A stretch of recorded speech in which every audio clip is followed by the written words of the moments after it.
গত ডিসেম্বরে আমার বাসায় রং করার কথা ছিল, তবে আজকে কালকে পরশু এরকম করতে করতে মিস্ত্রির শিডিউল পাইতে পাইতে ফাইনালি আজকে মিস্ত্রির শিডিউল পাওয়া গেল। তো আজকে এমন একটা দিন যে আমাদের গোটা বগুড়াতেই কারেন্ট থাকবে না, আগে থেকে আমরা জানতাম। আর সেই দিনেই আমার মিস্ত্রিরা হাজির। তো বহু শখ করে আমার হাজব্যান্ড বাসাটা লাক্সারি সিল্ক করছিল, আর তার কন্যারা ইতিহাস রচনা করে দিছে। তো মিস্ত্রিরা হাসতে হাসতে বলতেছিল যে ভাবি, টিভির পিছন ছাড়া সব জায়গাতেই আমার মেয়েদের হাতের ছোঁয়া উপস্থিত। তো শুনে বেশ পুলকিত হলাম যে আমার কন্যারা এত মেধাবী। তো দুপুর 3টার দিকে প্রচণ্ড ধুলাঝড় বালিঝড় যেটাই বলি না কেন উঠলো। তো ভাবলাম একটু ছাদে যাই, এত গরম লাগতেছিল। তো মেয়েরাও আসলো, একটু দৌড়াদৌড়ি করে চোখে মুখে ধুলা ঢুকে গেল। তারপরে বাসায় গেলাম, তো মেয়ে আবার বলতেছে যে আম্মু একটু পাকোড়া করো। তো ফুলকপির পাকোড়াই করলাম, ভাবলাম যে বেশি করেই করি, সবার হবে, মিস্ত্রিরাও আছে 2জন। তো আজকে এমন একটা অবস্থা বাসার যে হাতের কাছে সব কিছু থাকার পরেও সব এলোমেলো দেখে খুব মেজাজটা খারাপ।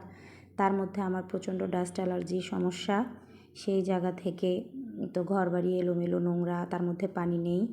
তো ভ্যাবাচাকা একটা পরিস্থিতি, তার মধ্যে এগুলো শর্টকাটভাবে যতটুকু করতে পারছি আর কি। তো তারপরেও মা অনেক ভালো বলল যে আজকেই নাকি আরও বেশি মুচমুচে হয়েছিল। তা আসলে তাড়াহুড়ো করে কোনো কিছু করলে অনেক সময় খারাপ হয়, আবার অনেক সময় ভালোও হয়, আবার প্ল্যান ছাড়াও কোনো কিছু করলে ভালো হয়। আজকে আমার এই ফুলকপির পাকোড়াটা এরকমই একটা আর কি। তো ভালোই হয়েছিল, আসলে মচমচাই হয়েছিল, যদিও টমেটোর সস ছিল না বাসায় বেশি একটা। তো সব কিছু মিলাই আসলে আজকের দিনটা উল্টাপাল্টা সব কিছু মিলেমিশে। তো ওনাদেরকে নাস্তা দিলাম, ওনারাও খেয়ে প্রশংসা করলো যে ভাবি ফুলকপি যেভাবে খায় আমরা জানতামই না। এদিকে আমরা আসলে ফুলকপি রান্না করেই কম খাই, বিশেষ করে আমি, আমার ফুলকপি খুবই অপছন্দ।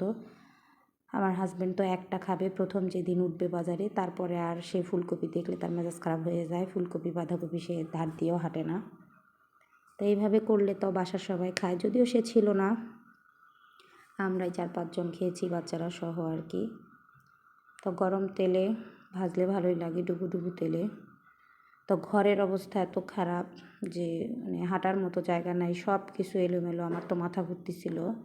মেয়েরাও একটু বাইরে যাবে, কিন্তু আমার কারণে যেতে পারেনি। আসলে বাসায় এত নোংরা পরিবেশ, তারাও এলোমেলো হয়ে আছে। তো শেষ বিকেলে মিস্ত্রিরাও চলে গেল, মানে নাস্তা খাচ্ছিল আর কি, যাওয়ার আগ মুহূর্তে আমি ভাবলাম যে একটু ছবি তুলি। তো ভালোই এখন রঙটা সেট হয়েছে, ঠান্ডা হয়ে গেলে বা শুকালে আর একটু ভালো হবে। তা আমরাও একটু খাইলাম। তো মেয়েরাও খেলো, বলতো যে খুব মজা হয়েছে। বিশেষ করে আমার বড় মেয়ে, সে খুব ভালো রিভিউ দিতে পারে, মানে বেশি রিভিউ দেয় আর কি, যেটা নয় সেটাও বলে, মানে নাটক খুব করতে পারে আর কি, অভিনয়।